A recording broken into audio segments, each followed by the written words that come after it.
Yo, what is going on, guys? Now today I'm going to be bringing you guys a UU-ish battle I had against Cody, you know, everyone's favorite salty gamer, my Dragon Master, you know. So we were just thinking that we'd have a less standard game, bring some less standard Pokemon, so here we go. So I'm going to go ahead and lead up with my Frostlass. I was predicting him to lead off with his Hawlucha. Or his Victini, because if his Victini was Scarfed, I would just go straight into my Furfrou. I'm gonna go for the spikes as he U-turns. I figured I could take any hit. I'm not a Focus Sash Frostlass. This is my sub-disable spike set with Ice Beam. So this is gonna allow him to get a free switch into his Victini, so can't stay in. So what I'm gonna do is predicting the V-Create, because he can literally just V-Create my entire team and I have really nothing to take it. So I'm gonna go into my physically defensive Furfrou, hoping to take it pretty well. But this actually is a 2-hit KO. So this basically confirms that this Victini is Choice Banded Adamant, because I ran some calcs and Choice Banded Adamant does about that much to Impish Furfrou, which still shows that Furfrou is really bulky with its ability Fur Coat, but predicting him to want to go for another V-Create, I'm just going to go for the Sucker Punch. Does a nice amount actually, thanks to the defense drops from V-Create. So Furfrou, I've been trying to use it effectively, but it just hasn't been putting in work. Every time I use it, it just dies, unfortunately. But now that his speed is lowered, and from V-Create, I'm going to go ahead and bring in my Shaymin. Just going to go for the Seed Flare, predicting a switch. I know he's not going to want to stay in, fearing the Earth Power. Also, the fact that he's Adamant Victini is really good for me, actually. It's bad for the fact that he can just V-Create everything and pretty much 2-hit KO everything on my team, if not Oko. But this is good because now I know that my Shaymin, which is timid, can outspeed the Victini, so he's going to bring in his Bastiodon on the Seed Flare. It does a nice amount. Now I'm going to predict him to predict the Earth Power and bring in either his Hawlucha or his Whimsicott, so I'm going to go for the HP Ice. In comes Whimsicott, and it does a lot of damage with the HP Ice. This is going to be a 2-hit KO. He is going to be able to protect and Encore me into Hidden Power Ice, so he can get a free switch into his Victini. I don't really mind though, because that means I'm gonna have to fodder something off to his V-Create, but I don't really mind because in exchange I get to take out this Whimsicott, which would have been annoying to my team otherwise. So he's gonna go for the Encore. I'm gonna go ahead and take him out with an HP Ice, so down goes Whimsicott, and that's a huge annoyance out of the way. So like I said, since I'm locked into HP Ice now, he can get a free switch into his Victini. Now, I'm going to go and sack my Trevenant, because I figured, though it does handle his Milotic really well, he does have a Milotic on his team, I figured I could just sack it to a V-Create and then switch into my Shaymin and kill something again, because it's kind of like a cat and mouse game between Shaymin and Victini, which is kind of awesome. Not gonna lie. But he goes for the U-turn. I don't know why.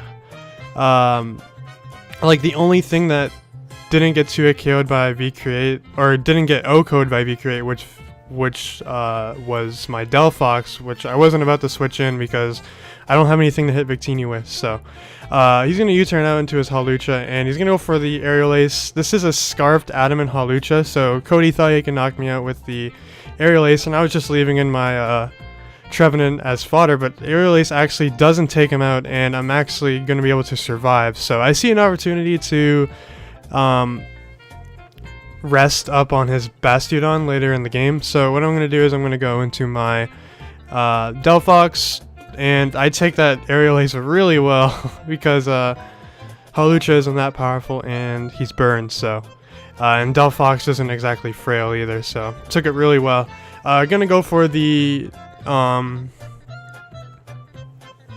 Psyshock, take out the Hawlucha. I do reveal that I'm Scarfed here, which, I mean, I'm not really too afraid of, because, I mean, I don't really care that I just revealed it right there. So he's going to bring in his Bastiodon. I have to switch out. I'm thinking that he's going to want to set up my Stealth Rocks, knowing that I still have my Delphox and my Frostlass hanging around. So I'm going to go ahead and get a free switch into my Trevenant. And I see the opportunity here, and I'm going to rest so I can get all my HP back. This isn't a Harvest Trevenant, this is a Natural Cure one. I do want to Harvest one. I think that's the better set in my opinion, is Harvest Lumberry. But this basically does the same thing, except I have to switch out whenever I want to heal my sleep. So he's gonna go for the Rock Tomb, which is kind of an interesting move to have on Bastiodon. I'd personally run Rock Blast, but I mean lowering an opponent's speed stat is good too. So I'm gonna switch into my Shaymin, knowing he can't do much to me. I was thinking I could go into my Pangoro, but I didn't want to go for a Hammer Arm, and then because I'm banded, I don't want to give him a free switch into Victini, basically. Because if I were to Hammer Arm the Bastiodon, he would get a free switch into his Victini and he'd be able to just V-create something. So I didn't want to do that. I decided to bring in my Shaymin, take a Rock Tomb pretty well.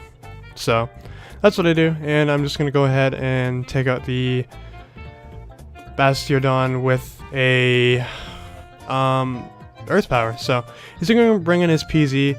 Now, I don't know if it's Scarfed or not. I'm pretty sure a Seed Flare can take him out from this range. But I don't know if he's Scarfed or not. So I'm going to go ahead and switch into my Frostlass just as fodder. I mean, if he wants to go for the Dark Pulse, predicting that, then good on him. So he's going to go for the Dark Pulse, knowing very well I'm going to switch into my Frostlass because the Tri-Attack is a little bit more obvious. So I'm just going to sack Frostlass. I see that as Life Orb. So I think that I can take him out with a Seed Flare from this range for sure, so I'm going to go ahead and go for it. He has nothing to really switch into it. Victini is not going to appreciate it, and plus I'm timid and he's adamant, so he's not going to want to bring that in and basically die. So he's going to bring in his Milotic, and I'm just going to go for the Seed Flare because I'm pretty sure I have game at this point because his last is Milotic and Victini. So I go for the Seed Flare, gonna want to take it out, and I miss, and he goes for Scald, surprisingly enough, and it doesn't kill, but he gets the burn. So this means that I'm gonna have to play around this Milotic because my Shaymin was, I mean, I do have my Trevenant, but this thing has rest and all that, so I'm gonna go ahead and speed up the battle. And hold on one sec. Alright, I'm back. So I forgot to speed up the track in Vegas. So anyway, going in my Trevenant, I sped this up really fast because it's pretty stally. It's just me trying to take down this Milotic and Cody being annoying about it and thinking he can outstall my Trevenant when he really can't because I have rest. So I mean, there's no way he can win at this point. So I figured I'm just going to run my Pangoro because I want to go for a Hammer Arm, but I was thinking I'm just going to go for the Parting Shot, predicting him to rest because I was miscounting my sleep turns. So going over the Parting Shot, going to bring in my Delphox, going to go for the Switcheroo because I'm Scarfed. So Switcheroo, he's now locked into Sleep Talk, so he can't stay in. So at this point I can just Shadow Claw everything because once he wakes up he's not going to be able to do anything to me, so I can just keep Shadow Clawing because I know he's forced to bring in Victini. And now at this point he just has a Sleeping Milotic and he's going to be locked into Sleep Talk. That's the only way he's going to be able to do damage, but he actually wakes up, goes for the Scald, takes on my Delphox, and I know I can just Horn Leech this Milotic to death because he's locked in the Scald, and I know I can take Scalds for days. So that's going to be a good game, Cody. If you guys enjoyed that, please give it a like rating, comment, and subscribe. I wanted to upload like a week ago, but I was having troubles finding people to record battles for me, so that's why I haven't been uploading recently. I did get a lot of Pokebank Pokemon, so I did want to give those away. So if you guys are interested in a giveaway, let me know in the comments or whatever. But anyways, with that, I will see you guys later, and I will be uploading more. I promise. Okay? See ya!